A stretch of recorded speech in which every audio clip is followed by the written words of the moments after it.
Welcome everyone to our fourth Rules as Code Masterclass, co-hosted by the Australian Society for Computers and Law and Code for Australia. Today we bring you presenters from the New South Wales Department of Customer Service and Code for Australia, showcasing the Open Fisca Rules as Code platform and New South Wales Government Rules as Code case studies. Firstly, I acknowledge the traditional custodians of the various lands on which we meet today and the Aboriginal and Torres Strait Islander people participating in this webinar. I pay my respects to elders past, present and emerging, and recognise and celebrate the diversity of Aboriginal peoples and their ongoing cultures and connections to the lands and waters of New South Wales, Australia. I am Natalia Crnomarkovic. I lead the Australian Society for Computers and the Law Future Law Working Group. And in my day job, I lead the APAC and Oceania Law Technology and Innovation teams at EY Law. For those of you joining us for the first time, a bit of background on the Society. The Australian Society for Computers and the Law is a cross-disciplinary network of professionals, academics and other leaders working at the intersection of law, technology and society. We provide a forum for learned discussion and debate through our policy lab and working groups. We also have an amazing events program. The Society was launched in July last year, but we actually have a 40-year history. Before we get going, I'd like to extend a huge thank you to Esther and Code for Australia for providing and running our Zoom session today.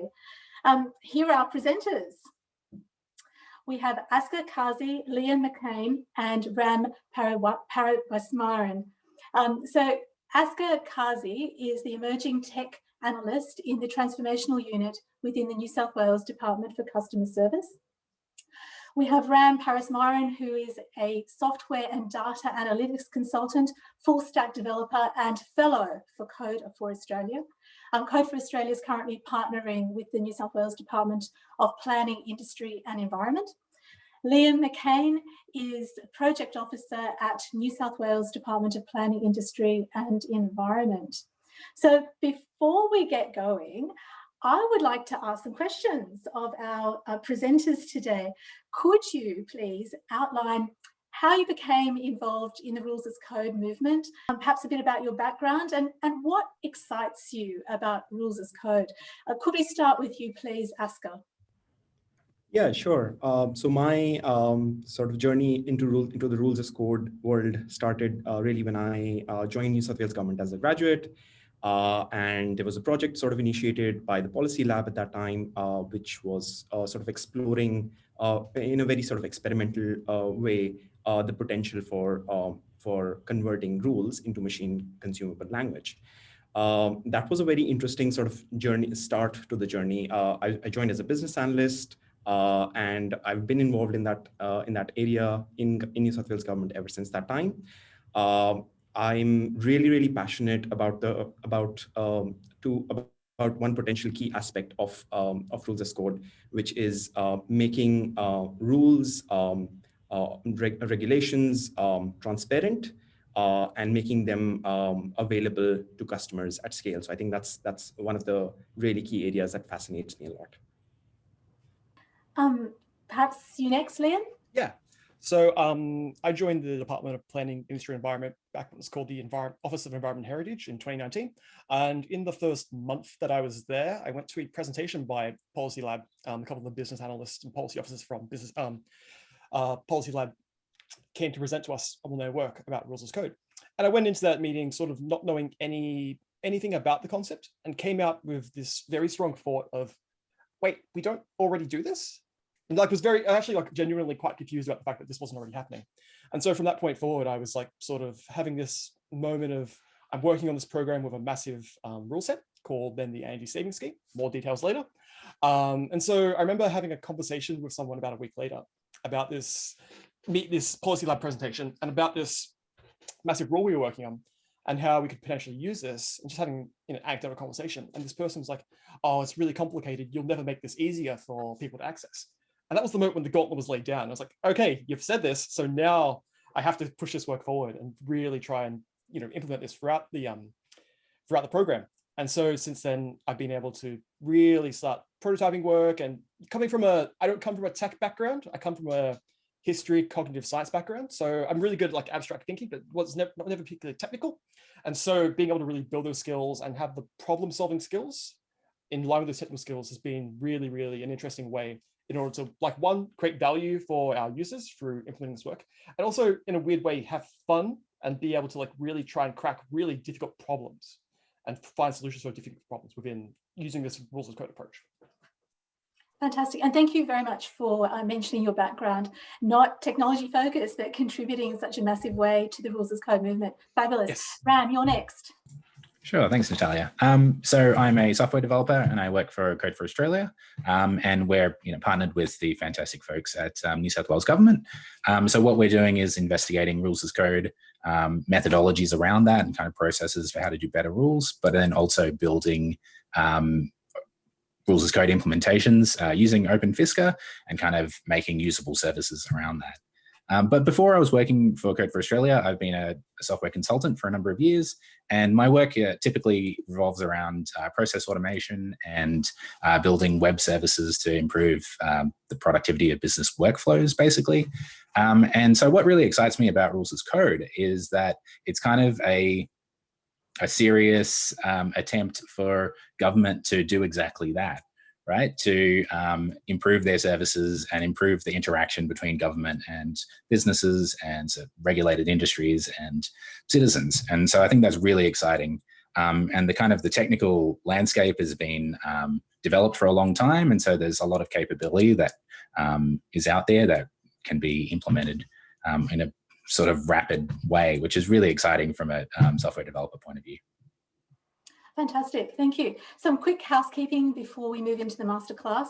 This session will be recorded, so please keep yourself on mute and cameras off.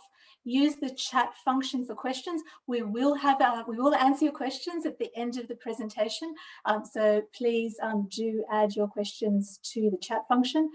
Now over to you, Asghar. Asghar will provide you some context for the various rules as code initiatives that he's been involved in and outline the rest of the masterclass. This will be followed by moderator Q&A. So without further ado, Asghar, over to you. Thanks, Natalia. Can everybody see that? See my screen? Yeah, oh, great. I'd also like to begin by acknowledging the traditional custodians of the land on which we gather today and pay my respects to their elders past and present.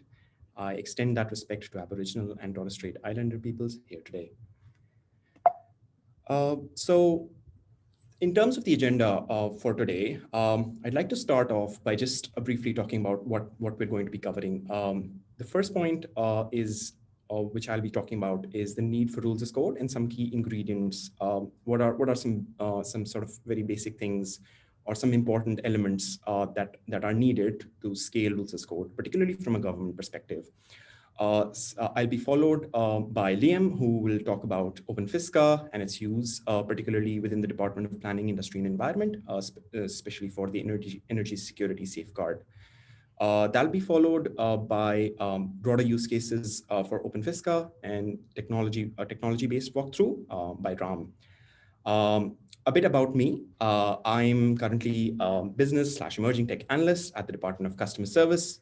I've been, like I said, a rules as code practitioner since 2019. I'm deeply passionate about open government, open source, and smart contracts as well, which have sort of sprung to life quite a lot lately. I've been an economist in a past life, now completely different life altogether. It's driven more by sort of technology, information systems, and that's been my background for a couple of years. And at the same time, I'm also passionate about GovTech, RegTech, FinTech, AdTech, to a lot of things. I'm quite passionate about that. So I want to start off by talking about, before we sort of dive into sort of Open Fisca specifics and before Liam and Ram dive into that aspect, I want to talk a bit about why do we need rules as code.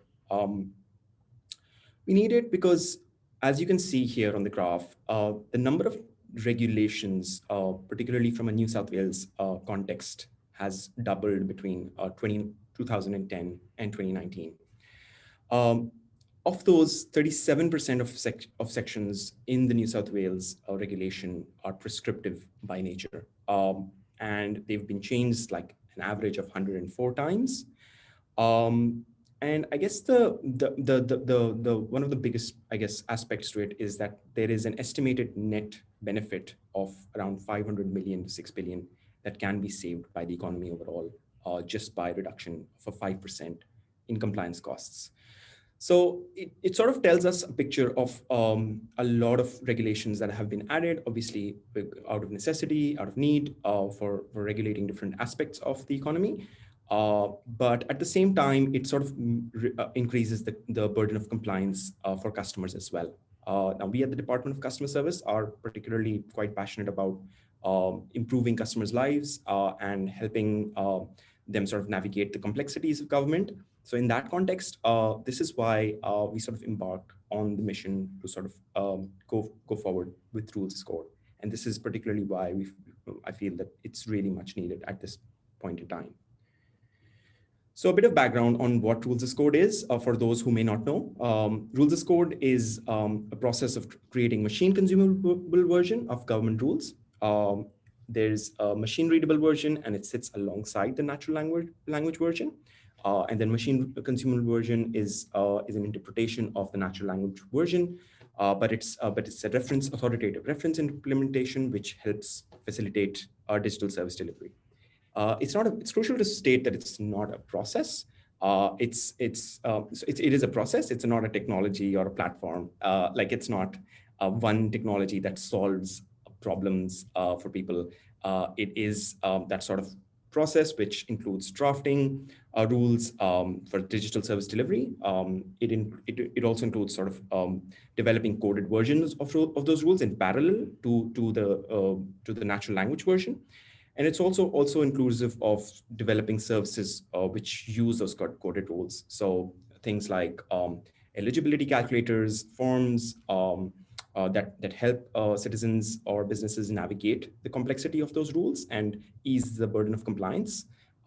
That's essentially what we call, what we believe is covered under Rules as Code. In terms of the journey so far that we've had, the stakeholder engagement that we've sort of we undertook early in 2019, and the key learnings, some of the key learnings that we took from New Zealand government really helped us to sort of establish a Rules as Code program of work. We then built the first prototype. It was actually a cost of living prototype, which we built just to sort of test out how things work. And that was also built using the Open Fisca platform. So after that, we also sort of engaged with the Department of Planning, Industry and Environment. Liam's here, and he's going to talk, him and Ram are going to talk more about that work and how that's going now. But we were sort of the initial we sort of initially collaborated to have a way to code rules in a manner that sort of improves customers' lives. In late 2019, we also embarked on another project, which was a community gaming regulation. We initiated lots of discussions with policy owners, also held the first concept modeling session, which was a very interesting exercise. And it involved legislative drafters, policy owners, software engineers, business analysts, service designers to sort of come together to look at and examine that community gaming regulation 2020. It was also an opportune time because it was being redrafted. So that gave us a good opportunity to examine it at length. We then went about in 2020 to sort of set up the technical infrastructure that's linked to Open Fisca.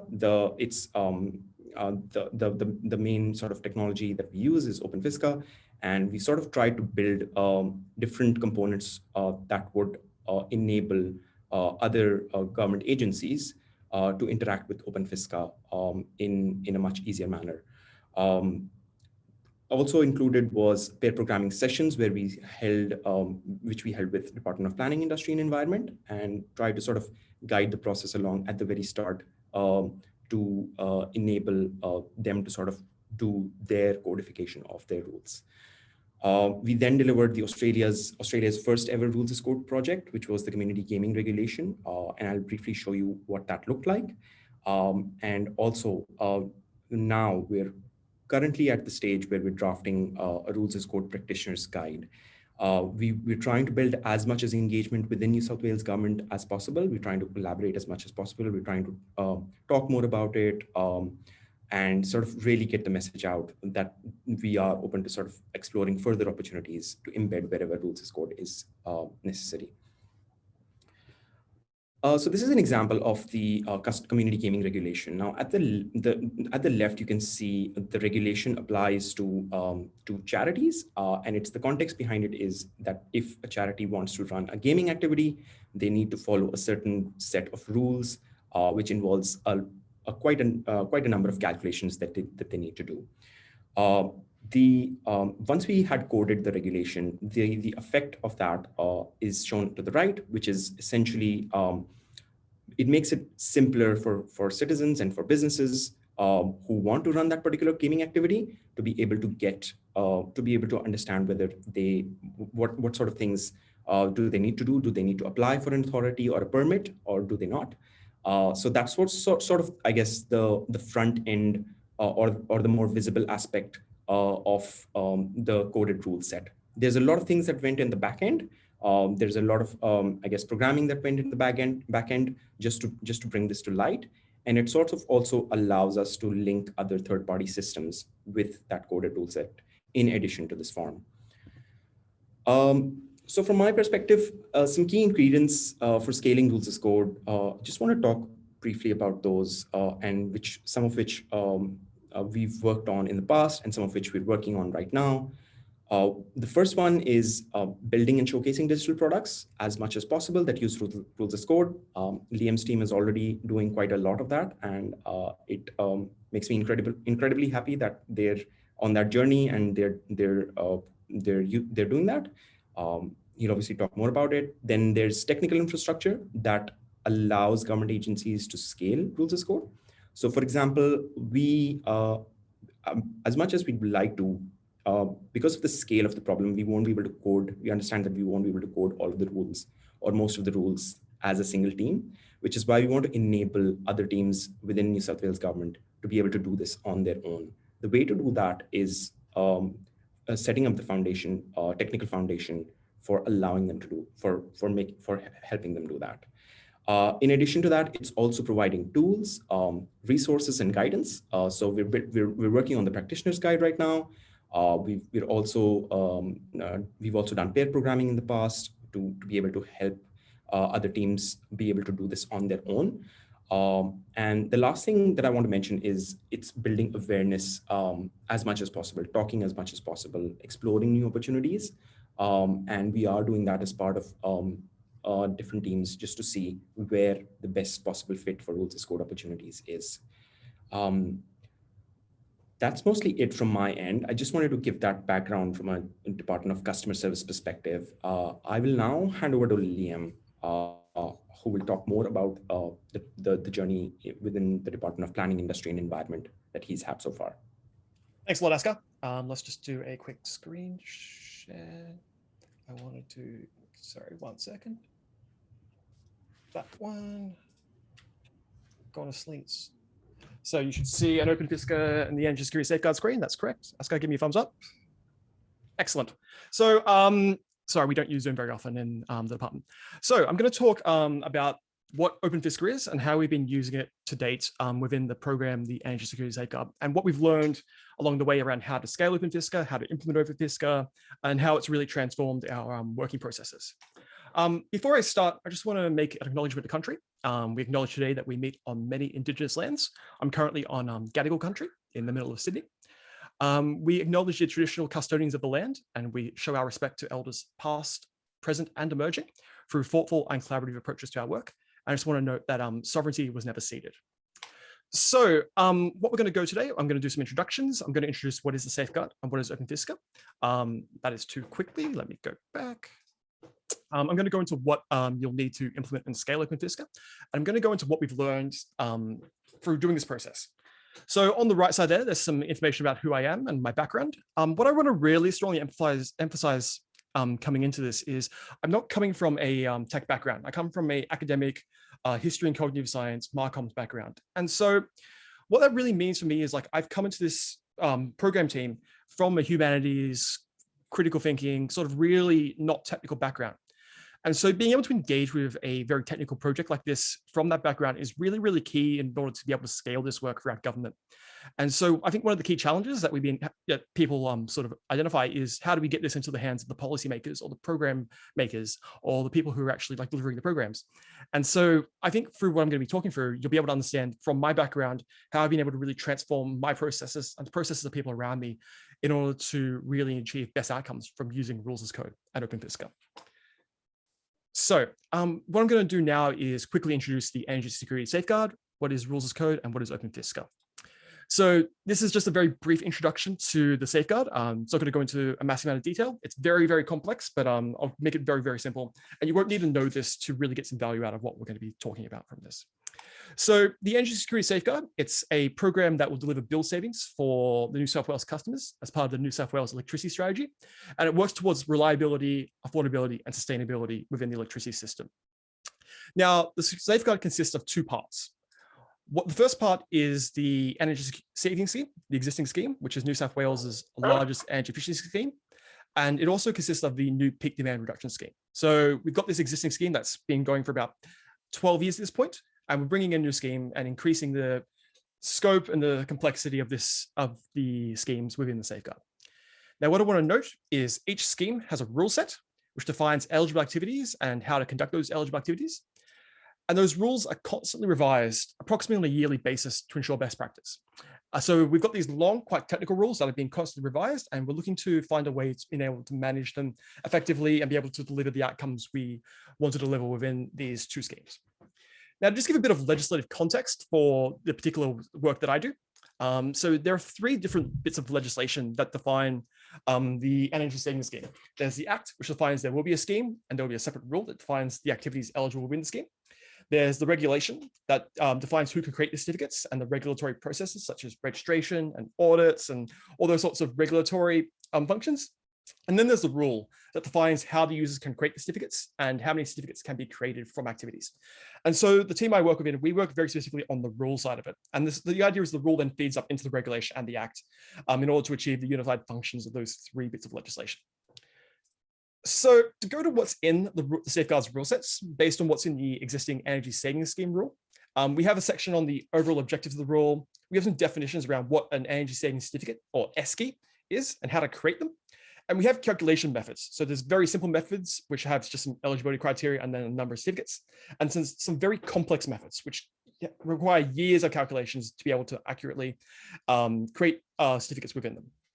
What I want to make really, really clear is the rules contain both discretionary and prescriptive rules.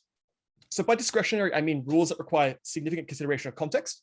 Another example of these in a non-environmental context would be like crime laws or intent laws around murder legislation, or things that really require a human to be able to assess a situation and be able to determine what the appropriate action is. And then you've got prescriptive laws. So things where it's like, if you put this value and multiply it by this value, you get this value, and that's the right value. Or if you do this, then you do this, but only if you have this, this, and this. And so what I want to make really clear is the rules contain both these types of rules within them. And we're looking to focus primarily on the prescriptive rules that can be converted to calculations or logical flows. To really make this clear, we've got this really nice graphic that was designed by the Policy Lab in 2019, which really goes, do you need to code your rules? Do you have them? Are they prescriptive? And would it be helpful to automate them? If you can answer those three questions, yes, you should really give strong consideration into coding your rules and really considering how you can use coded rules to deliver services to your stakeholders.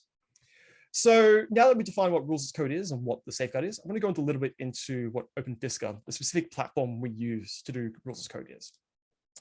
So rules as code, it's a rules as code platform initially developed by the French government beginning in May 2011. And the work on Open Fisca began to really scale up in 2014. Notably, it was demonstrated at the 2016 OGP Paris Summit very strongly, where a small team were able to code up an entire taxation system for Senegal and model the use of that taxation system within 36 hours. That's really, really impressive, coming from nothing to fully modeling in that period of time. It uses the programming language Python as a foundation, so it builds off concepts and techniques already available in Python. And it's now used for rules as code projects widely throughout the world. So it's being used extensively in France. There's some projects in New Zealand, Australia, Canada, and UK, and other jurisdictions as well. So it's a thing that's actually being used quite collaboratively across the world. And so we try and draw as much as we can from other jurisdictions to work collaboratively towards developing rules as code internationally. So you may ask, why do we use Open Fisca as opposed to other platforms? And so for us in our particular context, there's 4 key reasons as to why we particularly use Open Fisca for our rules as code work. I'm going to go into the first reason and the last reason here, and I'm going to let Ram go into the second and the third reasons later on. So first, what we knew is going into our rules as code journey is the New South Wales Policy Lab were conducting some initial discovery research. So we participated very openly in that research and made ourselves available to collaborate and experiment with their work. And we were able to foster a really strong relationship with the Department of Customer Service on the basis of that participation. Now, what that means is we had institutional, process, and technical support from another department to leverage, which is really, really important. If you're coming from nothing in regards to your rules code journey, it can be very difficult to get started. But knowing that we had another department working on these projects as well meant we could ask them questions, learn from what they've done, be able to draw technical knowledge, especially from my perspective, as someone who was not particularly technical coming in. So it was really important for us to have that existing connection and be able to build on work that was already happening somewhere else. Now, as Asghar detailed earlier, they've continued this work going forward, and they now have live products that use Open Fisca, such as the community gaming check form that Asghar demonstrated earlier. Now, another thing that's really important for us, particularly, is the open source nature of Open Fisca. As we work within the public sphere, and we want to be as public as we possibly can, and really serve the citizens of New South Wales in our work, having transparency and openness in how we work is really critical. Now, Open Fisca uses a licensing system called AGPL, and one of the requirements of that license is any work in Open Fisca has to be open source. And that aligns with our program goal to be as open value delivery as possible. It also means we can develop future functionalities such as challenges to interpretation. So we can actually go and build out, knowing that this is open source, we can use that as a leverage, as sort of leverage to be able to allow people to ask questions about how we coded rules, or to be able to, in future, develop the ability for people to challenge the interpretation of our rules in order to build a stronger rule for delivery to our stakeholders. Now, when we go out and we talk to people about wanting to be open source, we often get a couple of challenges, a couple of sticky questions around why we're open source, why we want to be open source, and why we want to work towards open government delivery. And so I just want to have outline a few key questions that people ask and sort of have a few key responses to those questions. So ultimately, if your code isn't good enough to open source, our program is massive. Like, we have a lot of energy savings and a lot of outcomes we achieve from our program. So if it isn't good enough to open source based on some distinction between like quality of open source, it's probably not good enough to underpin our program. And we really should work on it until it is good enough. If we find bugs, like, that's actually a good outcome for us. Our stakeholder community is often quite collaborative in terms of being able to feed feedback back to us in terms of how the rules are meant to work. And so knowing that in terms of our particular program context, and also knowing that an open source community is more likely to collaborate on making sure things work as opposed to exploiting things, we really think the idea of having people find bugs is actually like a benefit for this. We do work on some politically sensitive information, but we also publicly consult on our work on a regular basis.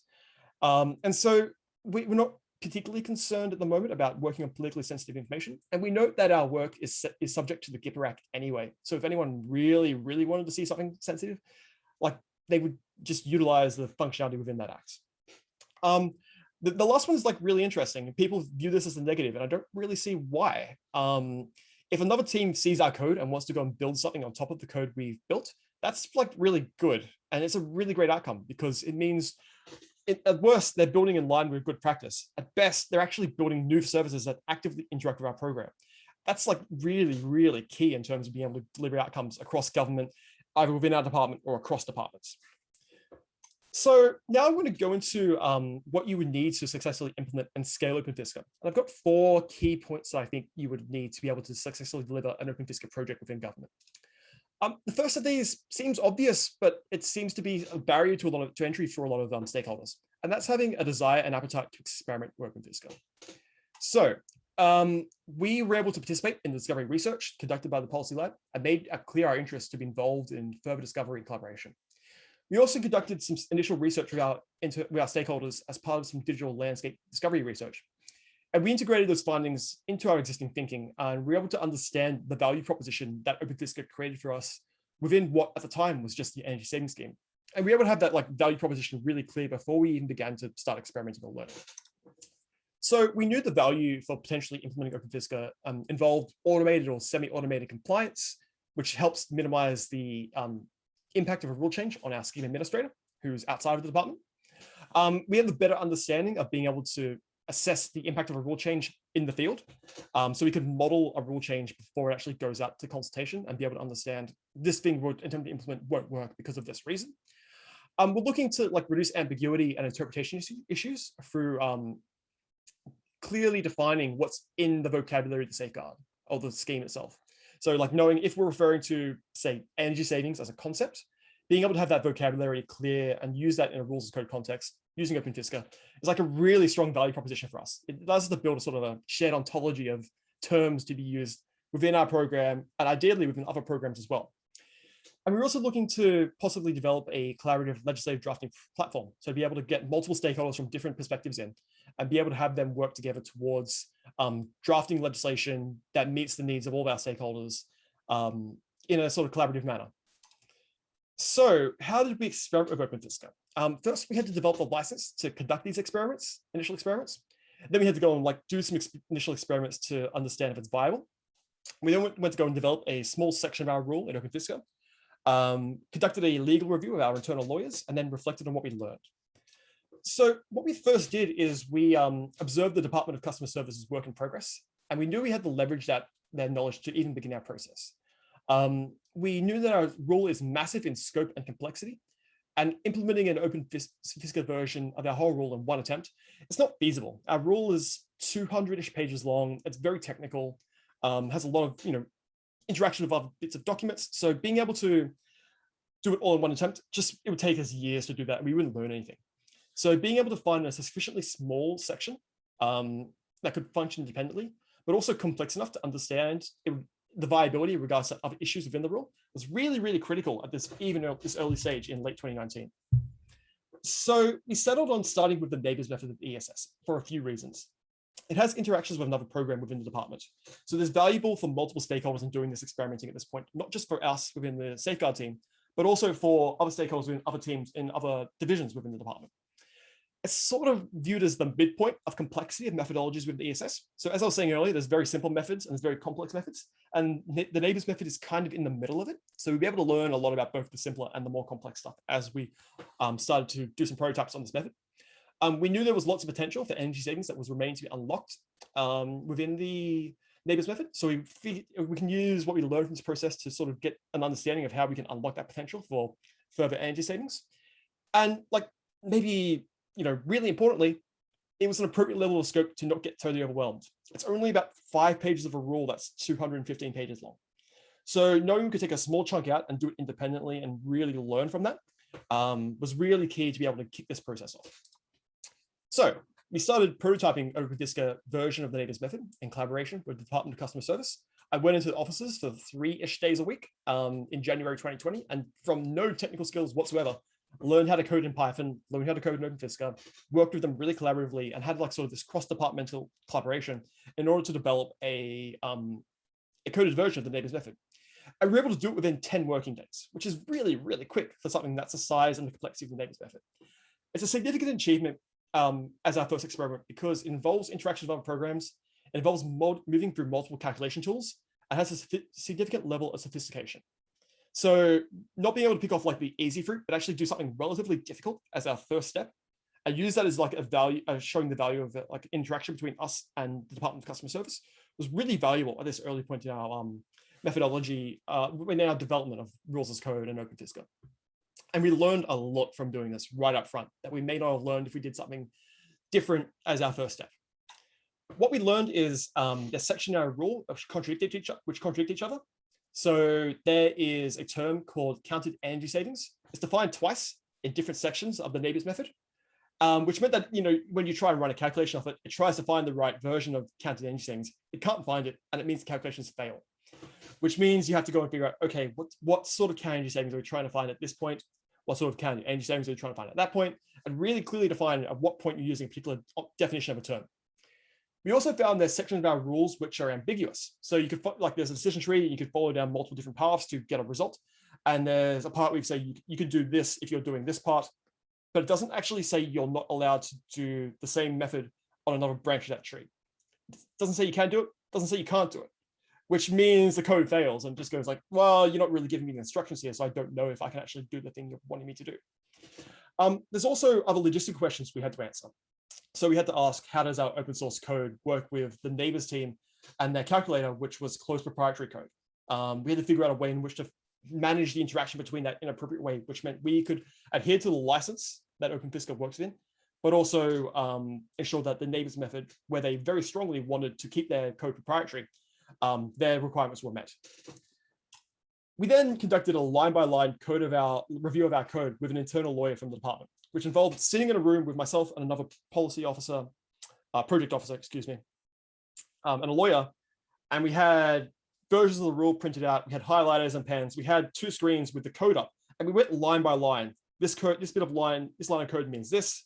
This test of this code reflects this decision point. And we went through for like a day and a half, very full bore, being able to try and figure out, does the coded version of these rules match the legally drafted, legally interpreted versions of the rules on paper? So we wrote like 600 tests to be able to really examine every decision point and every calculation within this one calculation method. And we also had some questions to answer as a result of this particular review. And so I'm actually going to ask the audience one of these questions now. So the department's lawyer asked us a critical and seemingly very simple question in relation to this clause, which says you can only create the ESCIs for a neighbors rating no more than 12 months after the end of a rating period applicable to that neighbors rating. So this seems like a really simple question to every user I talk to about this, but it's actually quite complex to code. And the question is this: what is a month? So what I'm going to do now is I'm going to pause for about 30, 45 seconds. I'm going to open up the chat. I'm going to see what people write in their answers for what is a month.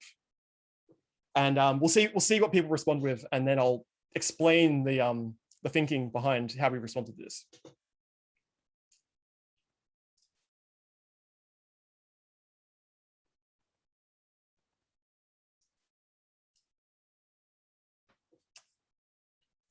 Don't be shy.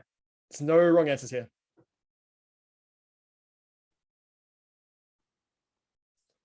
Okay, so I've got a measurement of time from 28 to 31 days, a consecutive number of days, 365 days. I don't know if a month is 365 days, but I think that's an interesting answer. In finance, there are different date conventions. Cool. Anyone else? So what I'm getting from this, like, all these answers are like really interesting, but the thing is, like, there's no shared understanding of what a month is. And like everyone, if you ask them instinctually what a month is, they'll go like, oh yeah, it's roughly this. February has this many days, but it's very difficult to actually like very precisely define what a month is. So what we learned from this is months are very tricky to code, to write in code. And the reason for this is they vary in temporal duration. Like an hour is always 60 minutes. Months could be 28 days, 29 days, 30 days, 31 days. I don't think there's any 32-day ones, but they're very variable in terms of how long they last. They also vary kind of in definitional duration. So some of them might be 4 weeks, some months are 5 weeks. There's a couple of months we'd actually span across 6 weeks. If you think about what starts, what is, this is like a Sunday starts here and a Sunday comes here. And they also vary in duration across years. So there's some months which are different duration across different years. February changes length depending on what year it is. Now, Open Fisca's initial implementation of months, where it says like a month is from the first day of a month to the last day of a month, we knew that wasn't sufficient, because if you put a use case where you test how long it is between the 31st of January and the 1st of February, it returns a result of 2 months. And we know instinctually that's not correct, because that's a day. That's not actually, that's not even 1 month long. So we had to go and find a definition of month which is legally satisfactory, and then figure out a way to code this. So as a couple of people have referred in the chat, the way in which you do this is you find a legislative definition of month, and you refer to that and you code that legislative definition.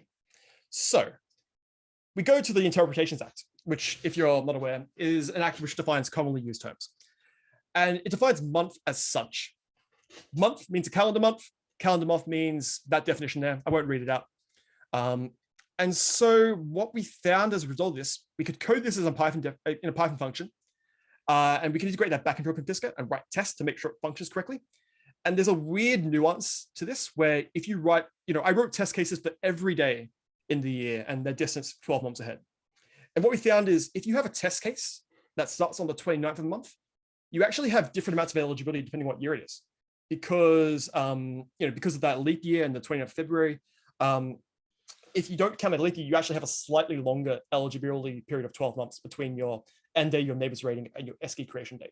It's very marginal, and we don't think it has a significant impact for the implementation of the neighbors method, but it is notable that we found that little trick, which is a really interesting finding from trying to very strictly code a legislative definition within Python and within Open Fisca.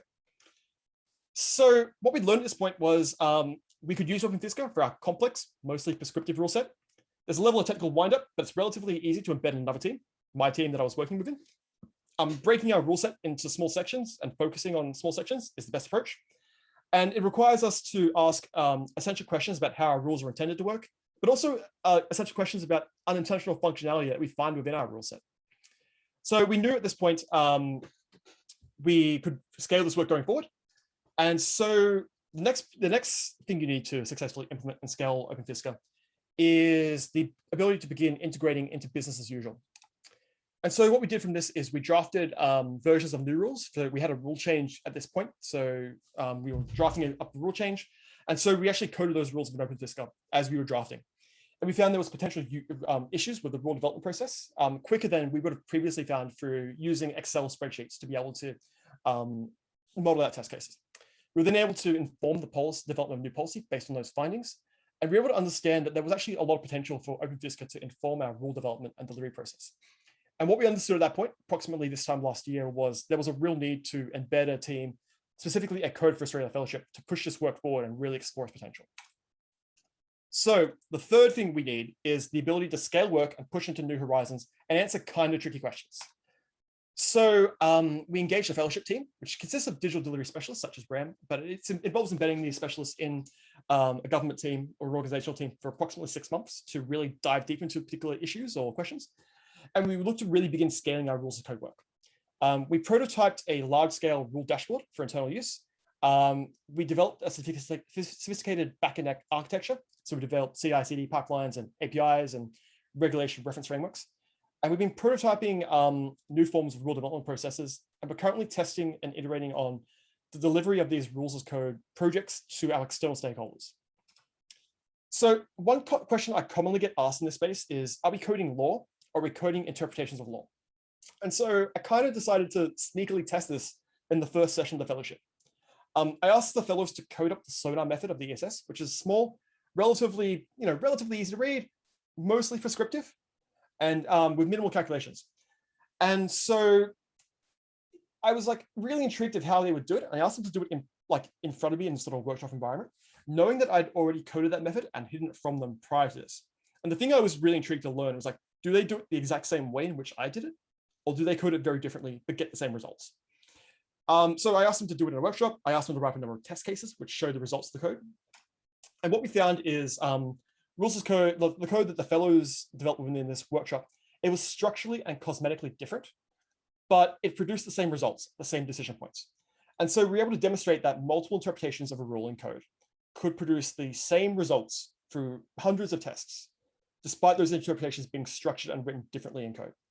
And it led to us concluding that ultimately we're trying to code interpretations of legislation, and not strictly like just this is the law and it must be coded in this way, but an interpretation of what the law looks like.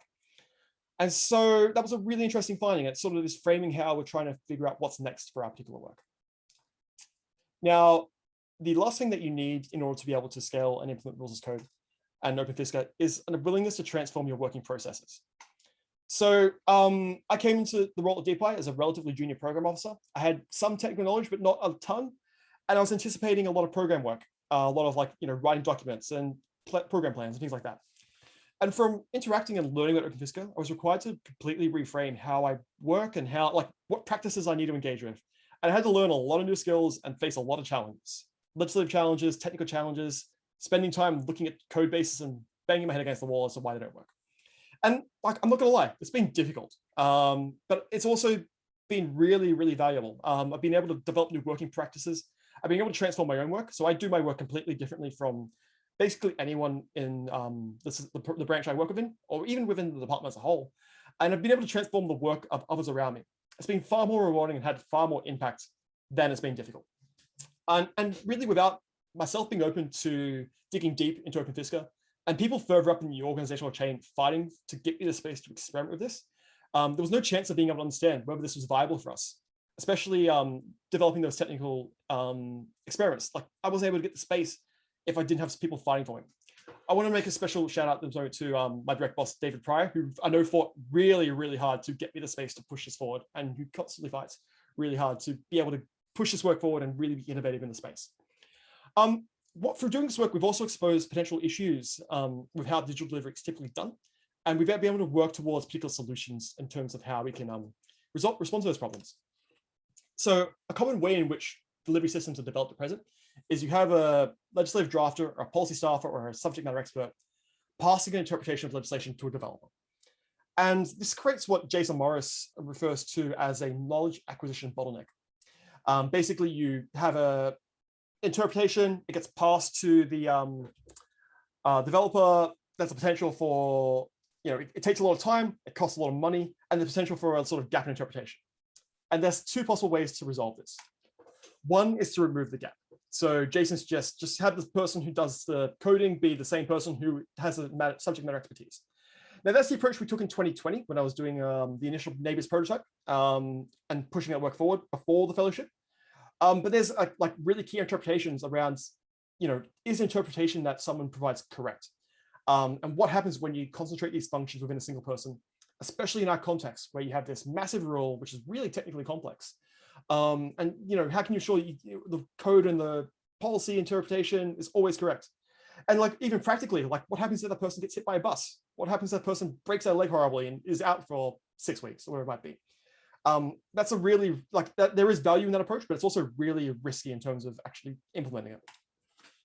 So our rules complex is becoming more complex. And what we found is our current approach to rule development is becoming increasingly unscalable. We have massive risks of knowledge leaving if a resource leaves the department, or gets hurt or takes on new duties. And our rules are only getting more complex. We have the new peak demand reduction scheme coming in. So there's another scheme which is going to complement the existing energy saving scheme, which is already 200-ish pages long. Existing policy development processes also don't allow for the easy development of rules which inform digital delivery. There's often a long turnaround from designing policy intent to seeing implementation in the field. It could be years before what we think is a good policy intent actually gets put into the field, and then we go like, yes, it works, or no, it doesn't work. So we need to be able to close that gap and close the gap between policy development and implementation. So we're looking at developing a process called the Better Rules process. And that our current work involves implementing a form of Better Rules process, which has like the following features. It involves a multidisciplinary team working together: legal experts, policy experts, developers, service designers, business analysts, administrative analysts. The idea is it's very user-centered, focused around what journeys the user has to face and what decisions they have to make in accessing the policies or the programs or the rules. And it's really co-created from everyone who's going to be involved within the policy development process. It aims to really maintain institutional knowledge of how the policy development process happens and how we inform the digital service delivery process. So if one person develops policy and then they have all that knowledge in their head and then they leave, the knowledge of how the policy was developed leaves with them. So we want to be able to really keep track and understand how we develop policies that inform the delivery of services which use coded rules. This is a really radical transformation of how policy is developed, but we know there's potential there. We know there's work that's been conducted first in New Zealand, which shows there's massive potential for being able to develop services which utilize this process and create better outcomes for users. So to have a graphic of sort of how this works in practice, this is an excellent graphic the New Zealand team developed. So when you look at this, Open Fisca sort of takes the role of the machine consumable rules in the bottom right green box. But there's a whole bunch of different process flows that interact with each other and work together to be able to create these sets of rules that are both human readable and machine consumable, and have the same impacts for both humans reading it and machines consuming it, and create services that work really closely to be able to create the how the users have to interact with these rules. We want to create the best services for the users to use, and so having taking a user-focused, design-focused, service-focused approach to our rule development process, we think is going to create a lot of value for our users within the safeguard. So in summary, what we've learned from this process of using Open Fisca is there's ambiguity and there's unresolved questions in how our rule sets work, and we need to resolve them as best we can. There's going to be some questions we can't resolve, and that's fine, but we need to be able to resolve what we can resolve. There's massive potential in the digital delivery of our rules, but not only in just the digital delivery of our rules using Open Fisca. We now also know there's benefits to transforming the safeguard rulemaking process, and we're actively undergoing that transformation as we speak, trying to figure out the best way to do it. We're also transforming the entire delivery of the safeguard, and Open Fisca, in some respect, we don't know exactly how just yet because there's a lot of moving parts, but in some respect, Open Fisca is going to be really important in trying to figure out how we go about that transformation. So to summarize, what you need to be able to use and scale Open Fisca is an appetite to conduct experiments. Like, theorizing is great.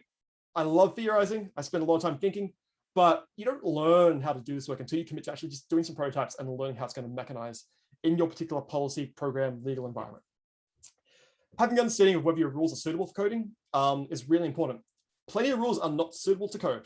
And having an understanding of what rules are suitable and what aren't suitable is really important, and developing that as early as you can, and being able to sort of experiment with whether a rule that's discretionary should be discretionary is really important to be able to successfully implement Open Fisca or rules as code. Having some idea of how your users will interact with your rules through digital services or through the decisions they'll make in accessing your rules is really important.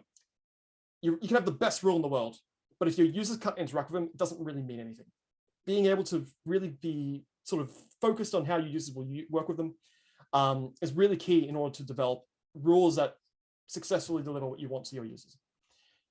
And having an understanding of whether your rules are suitable for coding, that's a point that's duplicated. I maybe shouldn't have put that down twice. So it goes. So now that I've gone through what Open Fisca is and what value it's created for us within the Department of Planning, Industry, and Environment, I'm now going to pass over to Ram to go in more technical detail around what Open Fisca is and sort of some of the underneath the engine aspects of Open Fisca. Excellent. Well, thanks, Liam. I'll just take over screen sharing.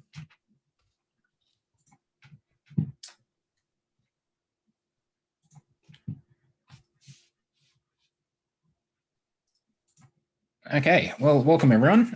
My name's Ram. I'd first like to just start by acknowledging that I'm based in Canberra currently, which is of course Ngunnawal country. So I'd like to acknowledge the Ngunnawal people who are the traditional custodians of the land I'm on today, and pay my respects to their elders past and present. So today I'm going to be talking about 4 main things, and I just want to give you the TLDR just summary of what they are first. So the first point is I'm going to be talking about rules engines, and I want you to walk away from this session today knowing that there are quite a few rules engines, and the reason is that they all kind of exist to serve different purposes, and Open Fisca is but one of those rules engines, and it serves, I want you to kind of know what situations Open Fisca is best applicable for. The second thing is the case for reference implementations. Reference implementations are awesome and we should use them more. The third point is really getting a little bit deeper into Open Fisca and understanding the structure of it, and really, honing in on when we'd want to use it. And then I want to show some live demos where I'll show an end-to-end demonstration of how we can use coded rules with Open Fisca to deliver actual services to stakeholders or to citizens. Okay, but first I want to start with just a little bit of context about me. So I'm a software developer, and as I said in my intro, I've worked as a software consultant for a number of years, but actually I've only been working with rules as code through Code for Australia and New South Wales government since February. And I think that my level of experience and my onboarding journey is actually quite typical. And so that's why I want to talk about it, because I think many of you here today might maybe managers in the government who are curious to explore rules as code, but you're thinking, well, how do I even resource a rules as code team, right? Do I need to, hire people with super niche skills? Do I need to hire people who've been working on this for 10 years? Do I need to hire people with knowledge of obscure programming languages? And so what I kind of want to say to that is resourcing a rules as code team might be easier than you think. So certainly my experience and my team's experience with Open Fisca demonstrates this really well. And one of the fantastic characteristics of Open Fisca is that it's built upon the Python programming language, which is, of course, one of the most popular and easiest to learn programming languages around. So fortunately, I'm considerably experienced with Python, and so I found my onboarding journey has been relatively straightforward. Indeed, we heard from Liam, who doesn't come from a software development background, and he still found it quite easy to get on board. The other fantastic characteristic of Open Fisca, I think, is that it is open source and has a vibrant community behind it. So oftentimes, if I run into technical problems or conceptual problems, I can just reach out to the online discussion board, ask my questions there, and within a few hours, I'll have people from around the world answering and helping me out, which is absolutely fantastic. And again, helps with that whole onboarding journey.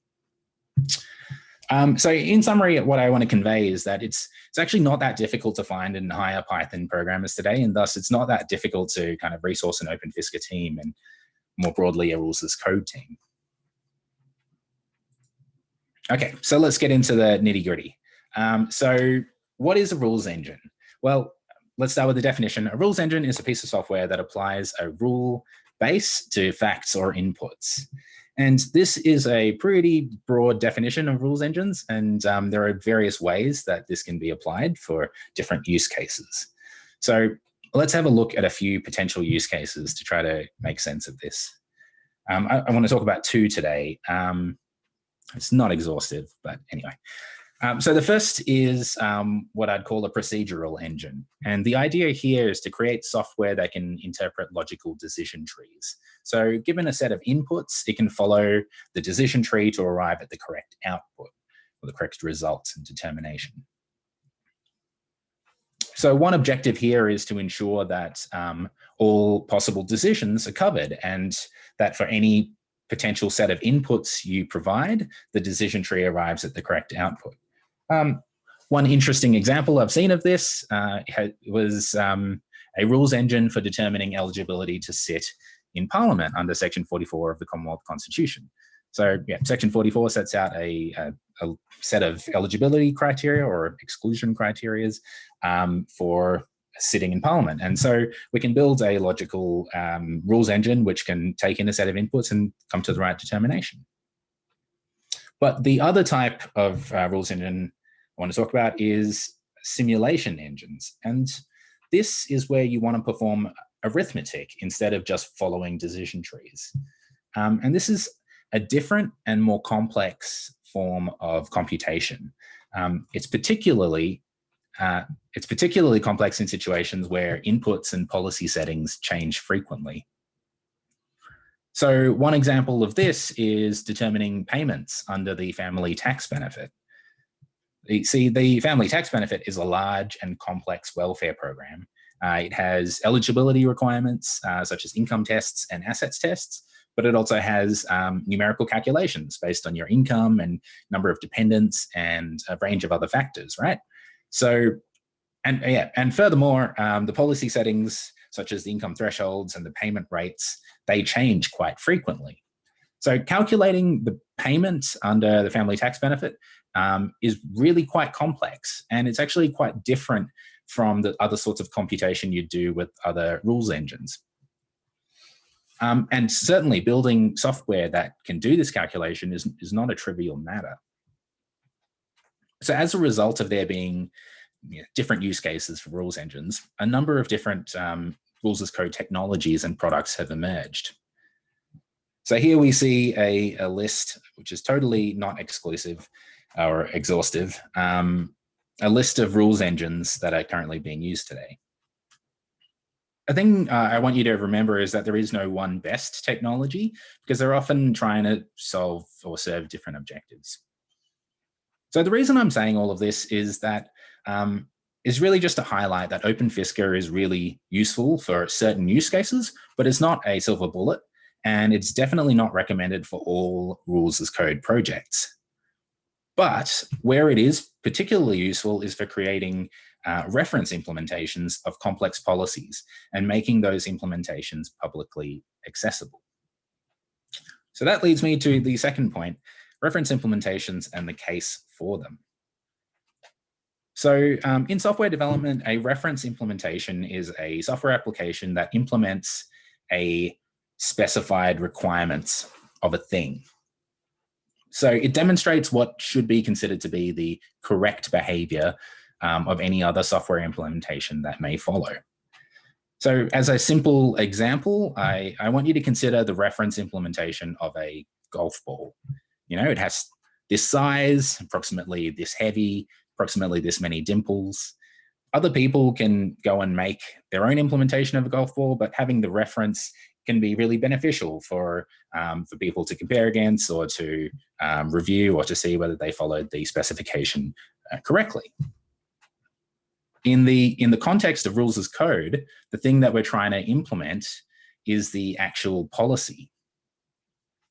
A reference implementation of this could be a piece of software created by the government that performs the calculation specified in that policy. And then we could make that reference implementation publicly accessible, and we could release the source code and create web APIs to allow external parties access to that piece of software.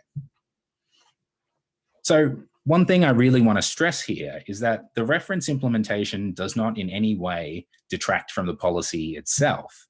The policy is still the ultimate authoritative source, but nonetheless, the reference implementation provides incredible value for all sorts of stakeholders. So in the context of rules as code, reference implementations are particularly useful where you have complex calculation methods, or where policy settings change frequently. Another situation they're particularly useful is where you need to ensure the provenance of calculation methods. So I just want to quickly give you two examples of where a reference implementation would be really beneficial. The first is the New South Wales Government Energy Security Safeguard, as Liam was outlining. The safeguard contains dozens of calculation methods, many of which are extremely complex. Furthermore, the safeguard's policy settings and calculation methods change quite frequently. And as a result, stakeholders have repeatedly said that it's difficult to keep up with the changes, as it requires updating their internal business systems. So having a reference implementation here, created by the government and released publicly, would make it far simpler for stakeholders to perform the necessary calculations in accordance with the scheme.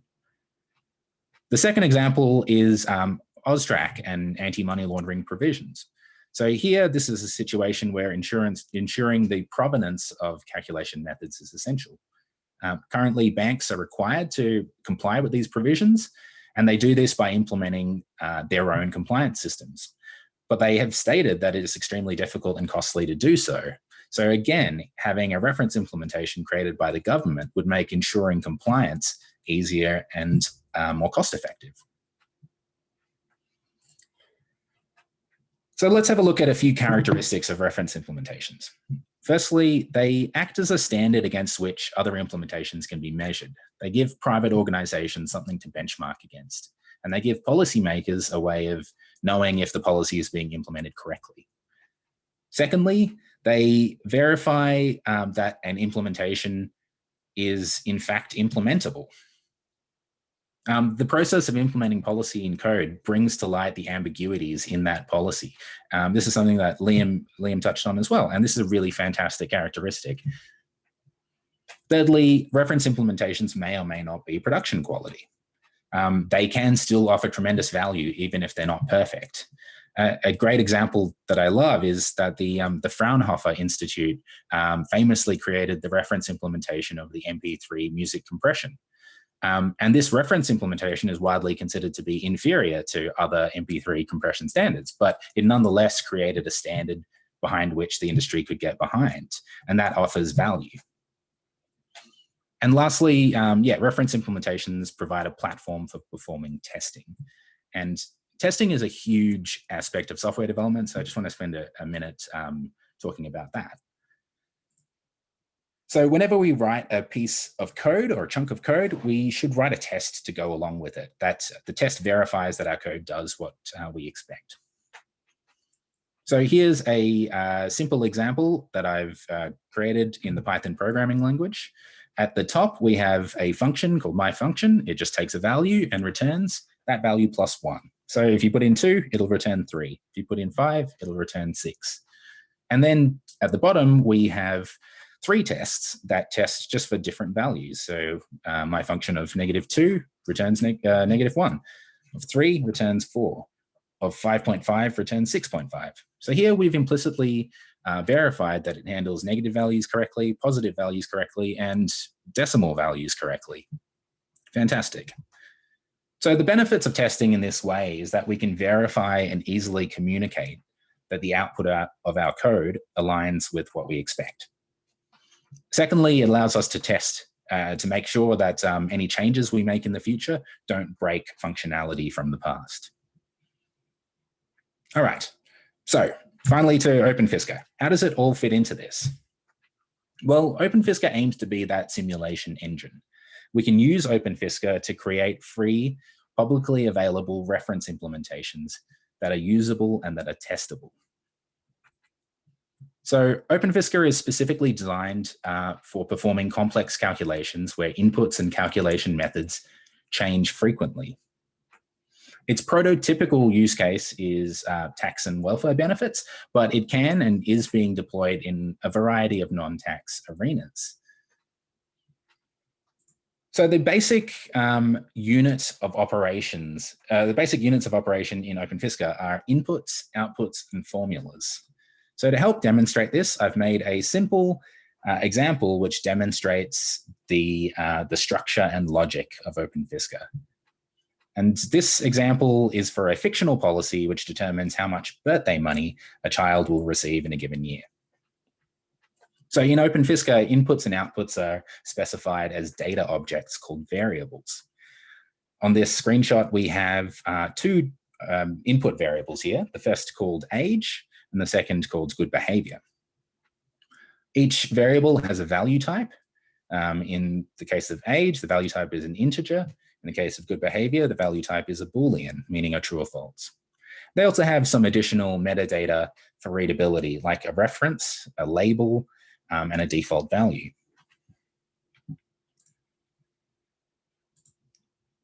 Next, we have the output variable called birthday money. Now, this value type is a float, meaning it's a decimal. What makes this an output variable, though, is that we have defined some formulas, and this signifies to Open Fisca how it should calculate the value, the actual results of this variable.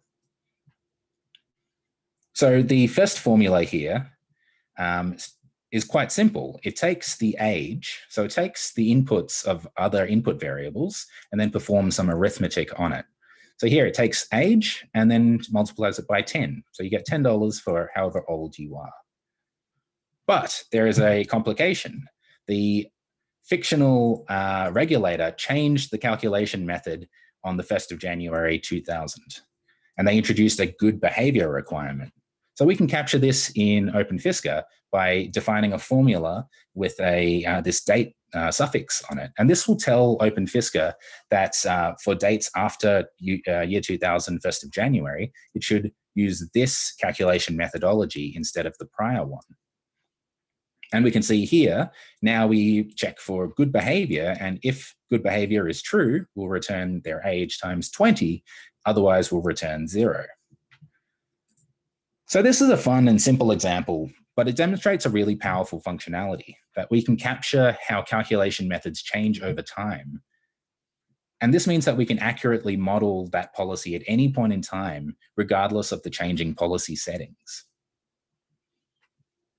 So one thing to note here is that the format in which Open Fisca code is written can often be quite different to the way the corresponding policy text is written. And in this regard, Open Fisca does not aim to be a one-for-one representation of the policy text.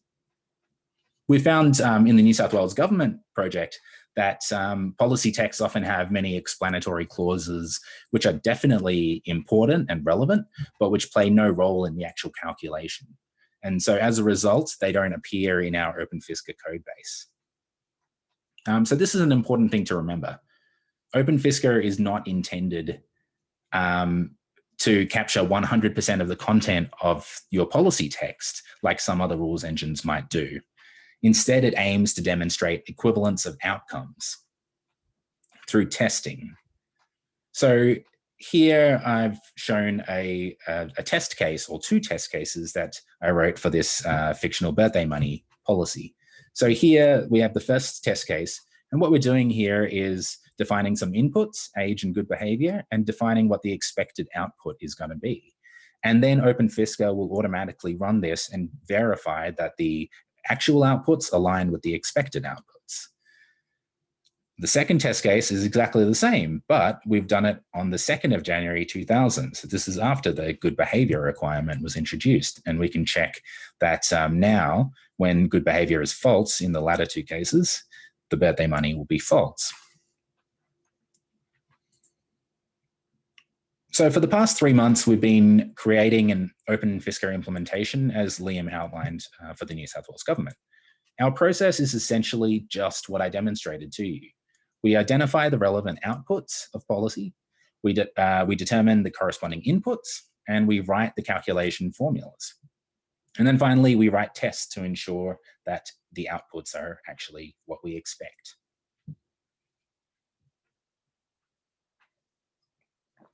Okay, so demo time.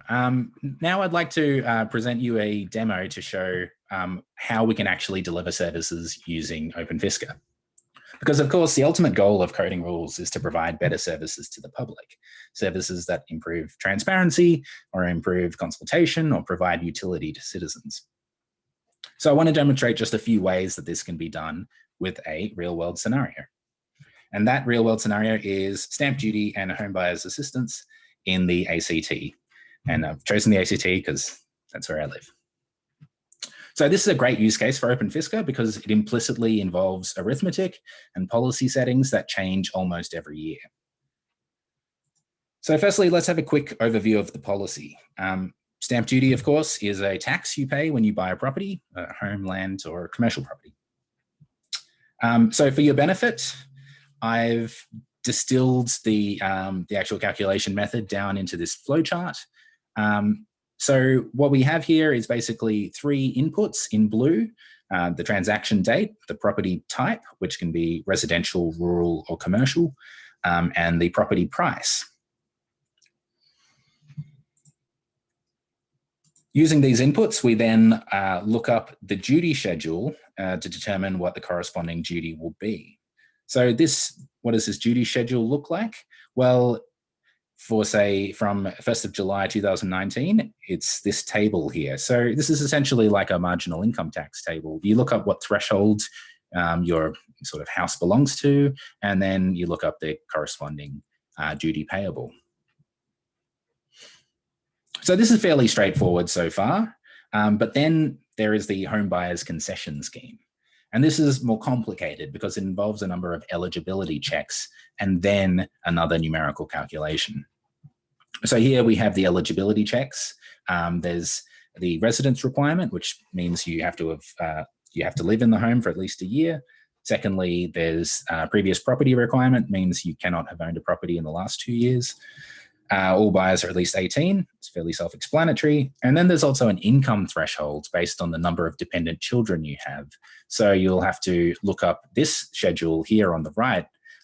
So according to the number of dependent children, your income has to be below this threshold. And then you'll be eligible for this home buyer's concession scheme, and the duty payable will be calculated by yet another schedule for this scheme. But then there are complications because the duty schedule actually changed because Well, firstly, the policy settings have changed over time. So every year that duty schedule gets updated. And secondly, from July 2019, the home buyers concession scheme changed from being just reducing the amount of duty to eliminating duty entirely. So again, we're just having policy settings changing over time. So for this demonstration, I coded up an implementation of this policy in Open Fisca. I created the variables to reflect those inputs and outputs, formulas to reflect the calculation methods, and tests to check those formulas were correct. It all took me about 1 day in total, which is actually really good. So next, I set up Open Fisca to make the calculation functionality publicly accessible via a web API. So this allows external parties to perform calculations on my code base through the internet. Next, I created 2 front-end citizen-facing web applications which draw upon that Open Fisca API in order to deliver some useful service to citizens. So the first front-end application I built is a stamp duty calculator, and this just demonstrates an end-to-end rules as code solution. And the second is a scheme review tool, and this is a research and consultation tool that can be used to analyze the impact of the policy based on various outcomes. So let's jump across to the actual demonstration. So let's start with the stamp duty calculator. What's happening here is we're just asking for those inputs that we need to arrive at a determination. So we need to know the purchase date, which we'll just put as today. We need to know a property price, so we can enter $500,000, and land use type, which can be residential, rural, or commercial. Next, are we eligible for the home buyers concession scheme? Well, if we know the answer, we can put it. If not, we'll say, I don't know. And now we'll be asked all of the questions required to determine eligibility. So let's just say we satisfy all of those. Household's gross income, let's put $161,000. And there's a reason I've chosen that number. And the number of children dependent children is 0. And then we click calculate. And we see that the stamp duty payable is $11,400. And we see, based on the information provided, we are not eligible for the home buyers concession scheme. And the reason for that is because in that income threshold schedule, the threshold for 0 children was actually $160,000, and we put 161. So if I change this to 159 and recalculate, hooray, we are eligible, and now the duty payable is 0. And if we go back and change the date to, say, 2018, before that change to the home buyers concession scheme was introduced, then we see that we are still eligible, but now instead of 0 duty, it's 3,915. So it's just a reduced duty. So let's change this back to 2021.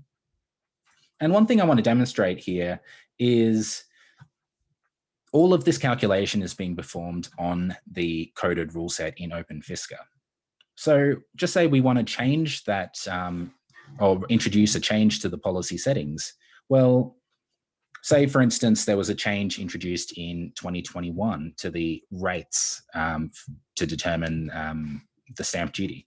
So let's say in 2021, in January, a new rate was introduced, and say it was, obscenely high, 20%, because they really want to take the steam out of the market. So we'll just kind of restart a development server here. And now if we just calculate again, it was 11,400. Now it's 49,000. Okay, so I changed the value and the front end changed. But what I really want you to think about here is that this is but one front end service which draws upon the calculation functionality of Open Fisca. But just think about if we had multiple government services, say this calculator, say a comparison tool, a communications tool, that all drew upon the Open Fisca coded rule set. We could also have private sector companies which built their own systems based on that Open Fisca rule set. Then next year or the year after, when the policy settings change, we just have to update one source, and that will propagate to all of the services that are using that coded rule base. This is really powerful functionality. So let's move on to the second demonstration. This is a modeling tool for analyzing the effectiveness of policies or for doing some sort of consultation or review. Now, what I've got here is I'm simulating the stamp duty and the stamp duty concession across a different time period. So every quarter for the last 3 years, and also for different house prices. So what this is doing is we're just sending a series of dates and house prices to the Open Fisca calculator via the web API. And it is doing all of the calculation itself and returning the response to us. And we can change our inputs and see how that changes. Every time I change this, it's doing a new simulation and returning the response to us. We can draw some conclusions from this. We see, for a house price of 650,000, it used to be no difference between the concession and the standard stamp duty. But then in 2019, of course, it dropped to 0.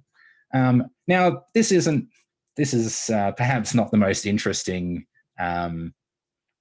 example, but just imagine all the other sorts of use cases we could have. What if we input real world property sales data into our data? What if we looked at how that breaks across income demographics, and how that breaks across suburbs or regions? What if we look at the income thresholds and how that tracks over time? Because, of course, the income thresholds haven't changed since the inception of this policy. There are all sorts of things that we can query and all sorts of insights that we can look into. So I think this is a really powerful way of opening up analysis and consultation to external stakeholders, whether they be researchers or peak bodies or policymakers themselves or academics. So I think let's just go back to our slides. So just to wrap up and give a summary, I hope what I've managed to convey to you today is that resourcing a rules as code team might not be so hard, especially if you're using readily available, widely used technologies. Secondly, there are a variety of rules engines, and they all kind of exist to serve different objectives. Thirdly, reference implementations are awesome, and we should try our hardest to use them and build them more often, especially in the government sector. Open Fisca is great for making those reference implementations, and especially in contexts where the policy setting is complex and changes frequently. And lastly, through delivering coded rules through APIs, we enable all sorts of services to be built that actually sort of provide value and utility to citizens and stakeholders. Okay, well, I think I'll pass over to Natalia for questions. Thank you, Ran. That was fabulous. Thank you to all of our 3 presenters for delivering such an informative masterclass.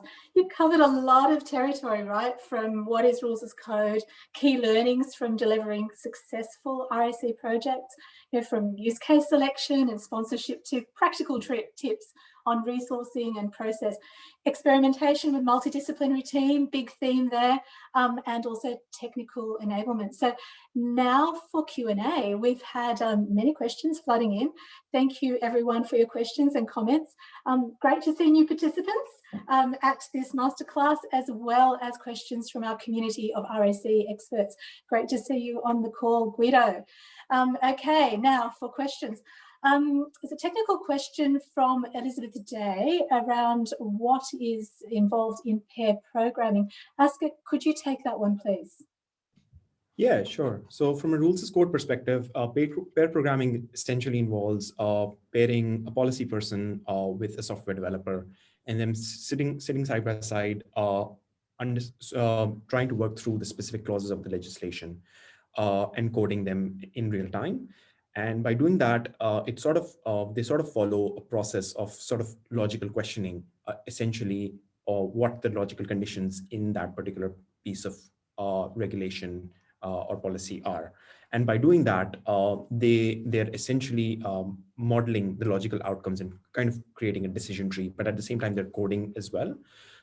So once they do that, they sort of find out what are some inconsistencies that could potentially be there from a coding perspective, and what sort of remedies can they do to sort of fix that? If there is, for example, a machine readable version and a human readable version, what are the parallels there, and what are the discrepancies there? Awesome, thank you, Asghar. I have some wonderful questions coming from Eugene. Thank you, we'll get to those. We have some time up our sleeves. So just another technical question, perhaps for you, Ram. The question is, what is the hardest technical challenge you have faced in coding rules, and what countries are reading the pack? And when after Ram answers this question, please contribute, Liam and the speakers generally. Thank you. Yeah, sure. So I think, and I answered this in the chat, but I think one of the hardest challenges is actually translating the coded rules into usable services for stakeholders and citizens. There is definitely benefit in coding the rules just period, right? For the rulemaking process and for kind of honing in on what your rule intent is and all that sort of better rules benefits, but actually translating that into some sort of long-lived, usable, useful service takes a lot more thought and is a lot more of a complex task. It's something that I think as the sort of rules as code environment matures, it's something that we'll kind of get a better grasp on. There are a few sorts of use cases being delivered globally. So France is kind of the leader, especially in terms of Open Fisca, because it originated there. So they've built some end-to-end applications.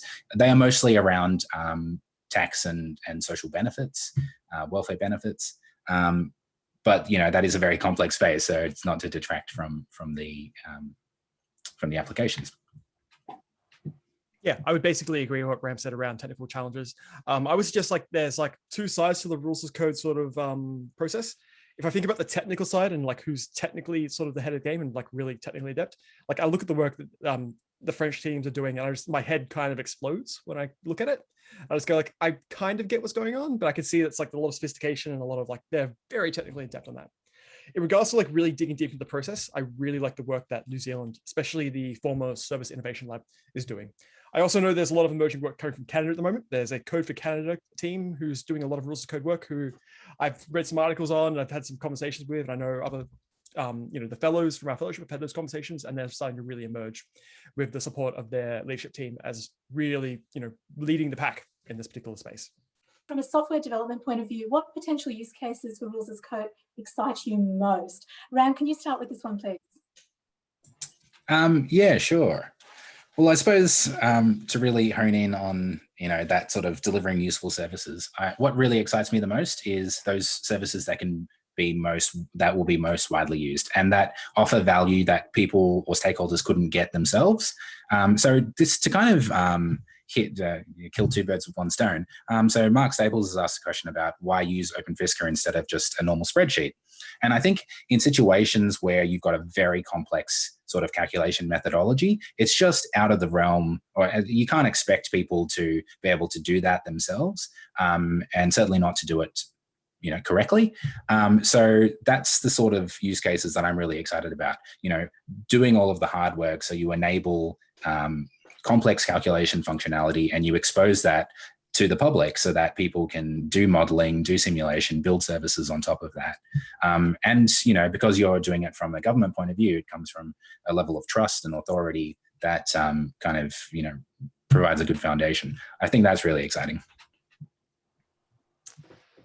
For me, the most exciting thing is being able to link in with other technical initiatives that other programs or other teams are doing, and being able to build rules or interact with their rules in really interesting ways that we don't know about yet, which is kind of a cop-out answer, I know. But so an example of this would be, one of the things we're looking to do is progress the neighbors work forward. So neighbors is a different team who have a different architecture, different software stack, they use different technology to us.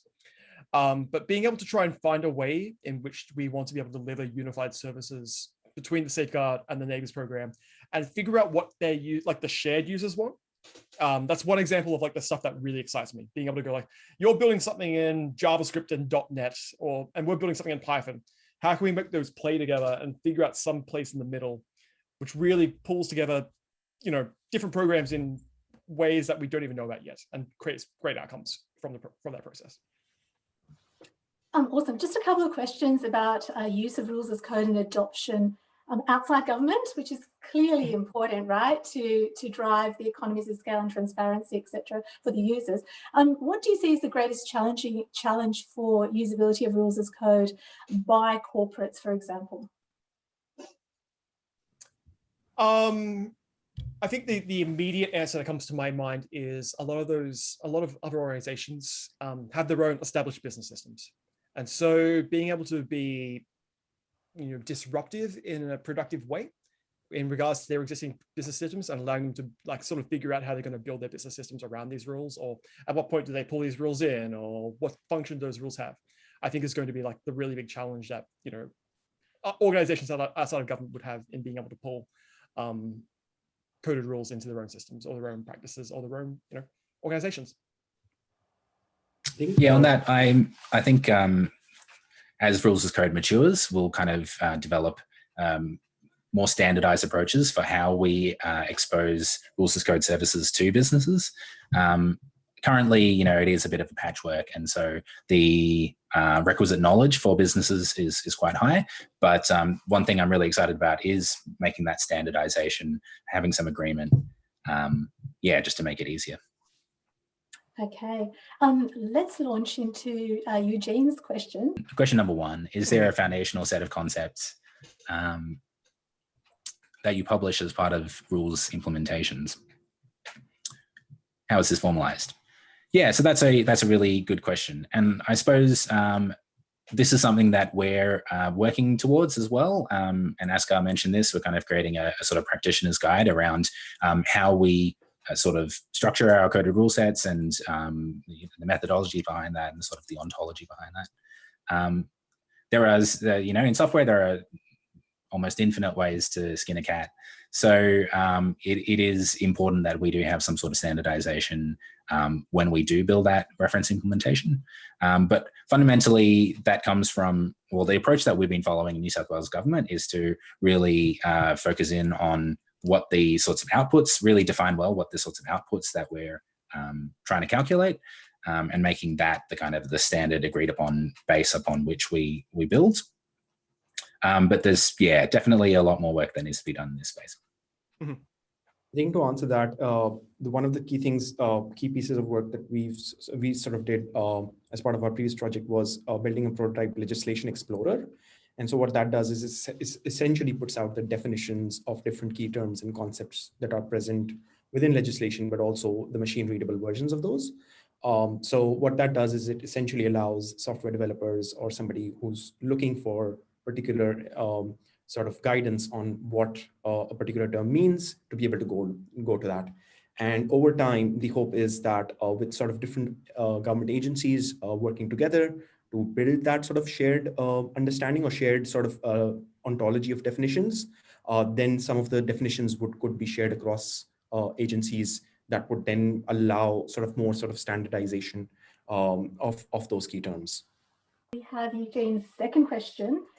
Very interesting question about liability and principles-based regulatory rules. Would anyone like to pick up on these questions and elaborate on what's already been discussed in the Masterclass? I will give this a go and I'll see how we go. So that first part about liability.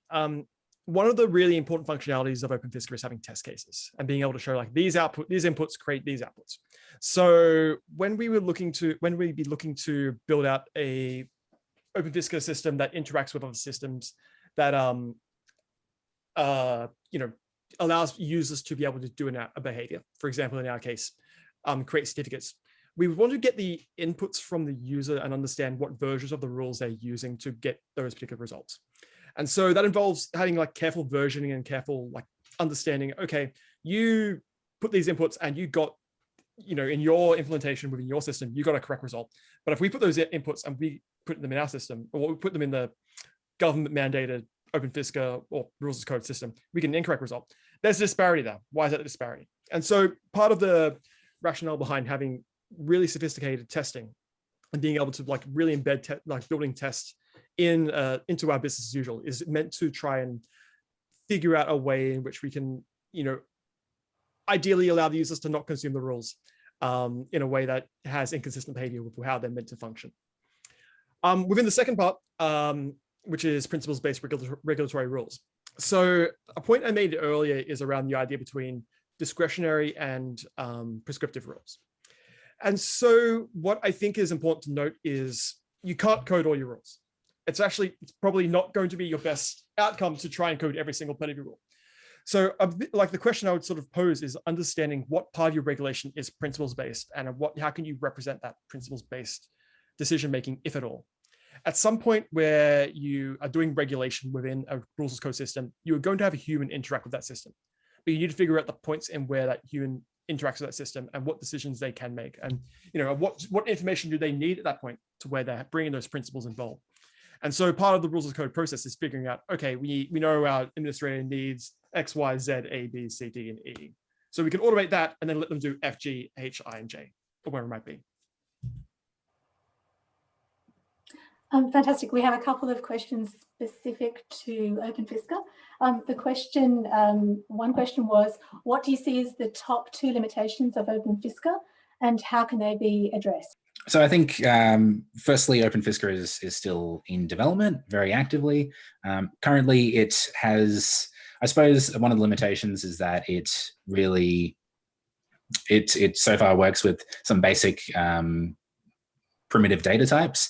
So, Boolean, strings, integers, enums. But I suppose there are sort of many use cases that would not fit into those basic data types. So I suppose that just limits the applicability to certain, use cases at the moment, but, it's under development. And so that's a solvable problem as long as, we get the open source contributors to kind of patch that. I think one of the other limitations is, well, it's really, I suppose it's the intent. And I've seen some applications of Open Fisca which are kind of to non-variant policy bases. And the real benefit of Open Fisca is that you can kind of model things which change over time. So it comes with a lot of overhead in terms of syntax and, kind of an abstraction away from your policy itself in order to make it into, Python code and follow that Open Fisca syntax. So for those situations where you don't have a changing policy setting or changing policy landscape, it's probably just more overhead than it is benefit. So that's what I was talking about in my part about how it's not built for all applications. And, there are a whole bunch of rules as code use cases, which is just not suitable for Open Fisca. For newcomers to rules as code, can you just articulate what the benefit is of rules as code over an Open Fisca in particular over just using a spreadsheet? Yeah, sure. So there's several, and it's kind of goes to the core of software development about having a published public commit history, to having provenance over your methods, being able to know that something hasn't changed. Personally, it's a bit of a pet peeve of mine, Excel. I'm a big advocate of moving away from Excel because most Excel spreadsheets are broken and people don't know that they're broken because you don't test Excel spreadsheets. And if someone changes something, there is no commit history to see what they've changed. For anything that requires any level of data provenance or provenance of methods, Excel is not suitable. So that's why we need to reach for something better, for something that's more grounded in best practices in software. And Open Fisca is one of those options. Just to build on that point around spreadsheet versus Open Fisca. So when I was doing that initial prototyping work for the neighbors method in early 2020, people still tell the story of me sitting at a desk for weeks on end, hands in my hair, trying to figure out why the code wasn't working. And, I was getting these calculations. They were, the test cases were thousands apart from the Excel sheet to the Open Fisca. And then they came close together and close together. And it turns out the reason why the Excel sheet, which is where the initial neighbors calculations were happening, and the Python or the Open Fisca versions were sort of different, was because Excel was not precise enough to be able to actually do the sophisticated calculations within the neighbors, the neighbors program. It uses, not to get super technical about it, but it uses like 15-bit floating memory. So it's like you actually got it would actually cut numbers off the end. And when you're running one calculation, fine. But the neighbor, this was running 25 calculations in a row, which meant they actually you actually get sort of split in terms of your result. And so what we found was you maybe shouldn't use an Excel sheet to be able to do very precise mathematical calculations for government programs. That's going to be especially important for us when we're looking to integrate multiple different programs into a single single rule set or a single program that people use. We have another program around measuring energy use, which is very technically sophisticated. And it just won't be able to use an Excel sheet to be able to ingest rules into or be able to test those rules into. And so being able to do really sophisticated data modeling and sophisticated calculations that go well beyond Excel is where a lot of this space is going. And so being able to develop the Open Fisca rule set that allows for that functionality to be developed and to be able to really innovate in the space is critical for us. Okay, fantastic. We have another question from Eugene, or a continuation. He asked specifically about ontology. So did you mean a formal ontology in web ontology language, or did you mean just a set of concepts in a piece of Python code? Yeah, the latter. So, or more broadly, just a kind of a structural ontology of how we kind of connect all of the sort of policy concepts and how we map that across into Open Fisca. Explainable conclusions. So we have Graham Greenleaf on the call too, and he's asked you to elaborate on that, please, presenters. So this was in, I think, in response to foundational concepts for using Open Fisca or for rules as code. And I think, yeah, explainable conclusions, if I understand your point correctly, Graham, it's basically being able to explain how we arrived at a certain determination. And that's really important for any sort of rules engine, right? And I think that's, just to come back to that whole testing point, I think that's one, really big benefit of that, especially at a sort of granular level, that you can test all of your individual methods to see that, they're all kind of sound.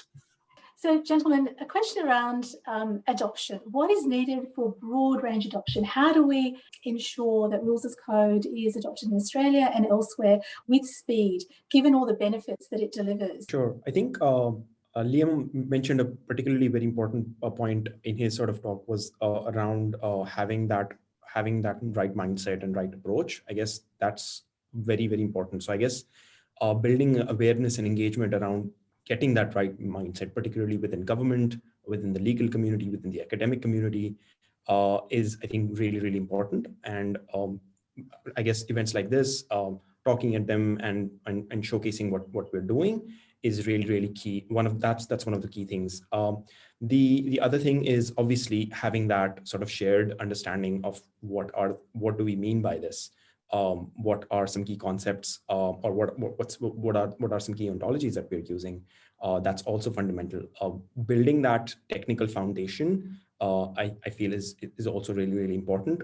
Having that shared infrastructure within government is really, really important. And then obviously it's more like how do we sort of scale this is then a question of more practicing people. So if there are more practitioners that we can onboard from a government context, from a legal fraternity context, from an industry context, and it will help them obviously from an industry perspective save time and money as well. So from that perspective, if we sort of go on that pathway and build more of that shared understanding, I think that's going to be key towards sort of more sort of broader adoption. Thank you, Asghar. Liam and Ram, would you like to add anything to? Yes, I would. So there's a few things that I think are really key to adoption that seem really simple, but people don't seem to be able to pick up. One, it's really easy to go and prototype something. It's so easy to go and recognize, okay, you want to go and learn how to build a website, you don't have to spend weeks and weeks figuring out the best language and weeks doing a CBA on like whether to do it. Just like put like a day or two aside and do like a quick prototype, and you'll figure out if it works or not. Like it's actually like if you're looking from like a, you know, I think of myself talking to directors or, you know, people who tell people, you know, really direct work. Like it's not a case where you have to commit months and months of like justification to do this. Like being able to like do a prototype of some work really quickly and understand, oh yeah, this is viable, or oh no, this isn't viable. That's like so easy to do. So just being able to like be a bit daring and willing to sort of kind of leap into the unknown, I think is like really valuable. Another conversation I have commonly with people is I'll talk to lawyers and coders about this space, you know, very commonly. And this kind of responds to the point around, you know, what do lawyers, like, you know, what concerns should lawyers have around, you know, this taking over their jobs or replacing their jobs. So like what I'll hear is like lawyers will tell me coders can't code laws because they don't have the ability to legally interpret laws. And then I'll hear coders go, lawyers can't code because they can't learn how to code. And like, really, it's like, that's such a siloed off, you know, progress limiting perspective on these issues.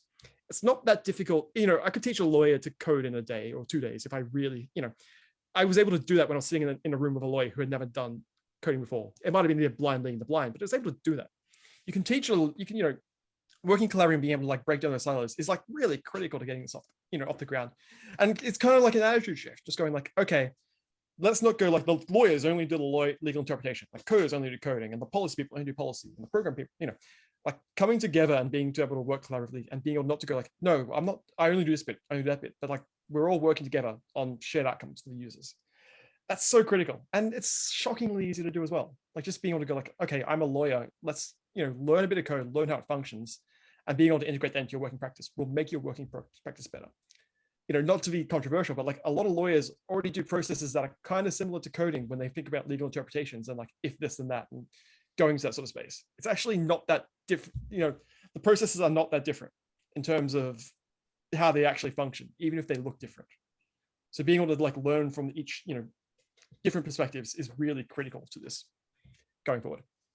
Great. So some questions around the value. How do we demonstrate the value of Rules and Code projects? I mean, it's great to see the modeling, etc., but the economic value. Could you please share some of your thoughts there, please?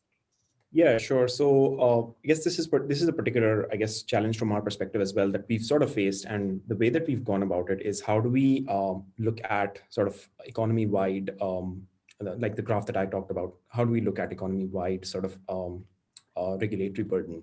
And when we sort of try to sort of break that down into the amount of time it takes, for example, for a business or a customer to comply with a particular piece of regulation, there are sort of these sort of broad, I guess, areas that it particularly takes a very, very long time. It's particularly cumbersome to go through a process of complying with a piece of regulation. So if you pick up that small piece of that regulation, and then you look at the impact that it has, for example, on a particular customer, whether that be a business or whether that be an individual, and then you sort of look at how many number of transactions are they doing, for example, from a government context. That's one way that you can potentially quantify. So for example, if it's buying a house, what sort of compliance specific procedures, regulations, regulatory burdens are there on a particular individual, on a particular business? Then you sort of try and quantify that, then multiply that by the amount of transactions and the amount of, so that's one way, I guess, that you could come up with a dollar of value in terms of the economic cost of complying with a particular piece of regulation. And obviously, there's like there's qualitative aspects to it as well, like, you know, some of what Liam and Ram have talked about, modeling and sort of that aspect of transparency, which are also, I guess, equally crucial and equally critical. So I think those are two sort of aspects to it that way that you can model that benefit. Mm-hmm. Yeah, it's like it can be difficult to find an economic value for, like, if you put rules as code in, it will save you $10 million on this sort of thing. But I think it's like there's value in making our rule development process easier and quicker in the long term. If we make this investment now to establish these processes, we hope it will make it a lot easier to develop rules quickly and also mitigate the impact of rules, like potential bad rules on our users by not letting them get to our users. There's also like mitigating the impact of a rule change on other users' economic activities. So it's like if we can make the compliance costs for all this safeguards users like 10% cheaper or 10% quicker, that's like thousands of hours and millions of dollars per year saved in administrative costs. And yeah, I suppose to ensure greatest value, we need to be making sure that the outreach of our rules as code projects is as great as possible. So, you know, there's been a lot of emphasis on the rules as code impact on policy teams and on policy making, and that's really fantastic and has a lot of material benefits. But I think I'm really excited about how we can, you know, deliver services to the masses through through rules as code.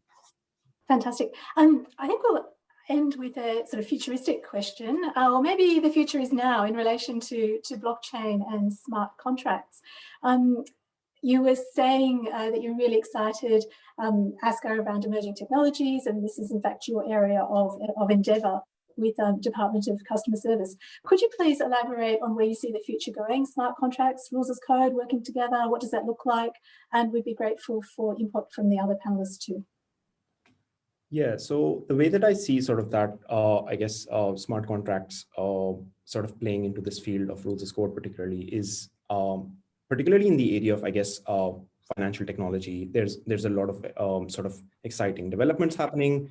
There are both exciting, but also are sort of very particularly sort of hard problem to solve from a regulatory perspective. So they're a big challenge.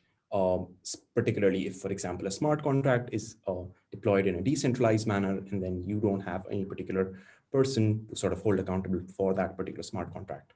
And so if that smart contract is out there and it's doing a particular thing, what are some things that you can potentially do? And I guess that's where rules as code comes, like I see rules as code coming into play in a very interesting manner, is because if government can sort of publish a particular set of rules that can somehow interact with that smart contract, or the smart contract smart contract integrates with that regulation, then that would potentially be a way to sort of mitigate against that. It's definitely a big challenge. It's going to be a big regulatory challenge going forward. There's no denying that.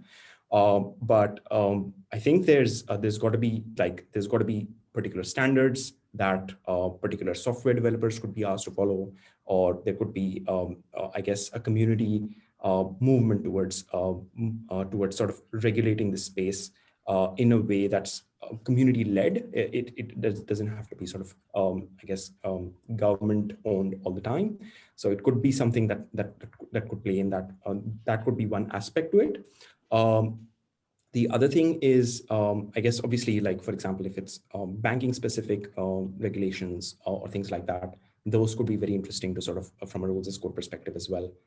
Ram mentioned earlier in his talk that about how, like, you know, how banks would be able to save a lot of money, but it's beyond that saving a lot of money, right? It's moving into that sort of I guess reg tech space and understanding what are their obligations, and the only way that they can potentially sort of I guess implement those in a robust manner is by I guess connecting provenance and blockchain, and in order to sort of identify who is, I guess, who's the entity who's interacting with that particular smart contract, or what sort of I guess laws need to be followed by particular parties. So in that way, you could potentially have an ecosystem. Not particularly sure if I'm making sense to most of the audience, but I guess generally speaking, it's you could say that there is a huge challenge that's coming forward, and I think rules as code is really I guess positioned in a way that it can tackle some part of that challenge.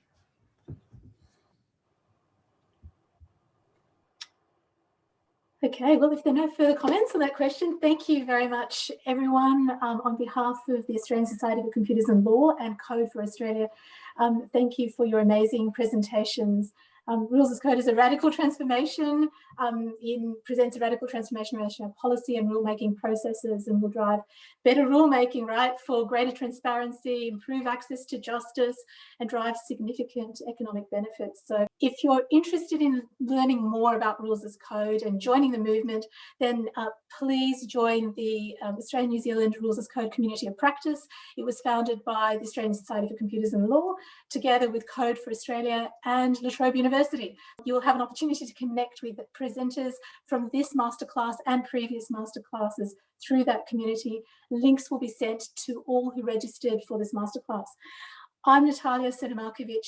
Thank you for joining us. Stay well. Till next time.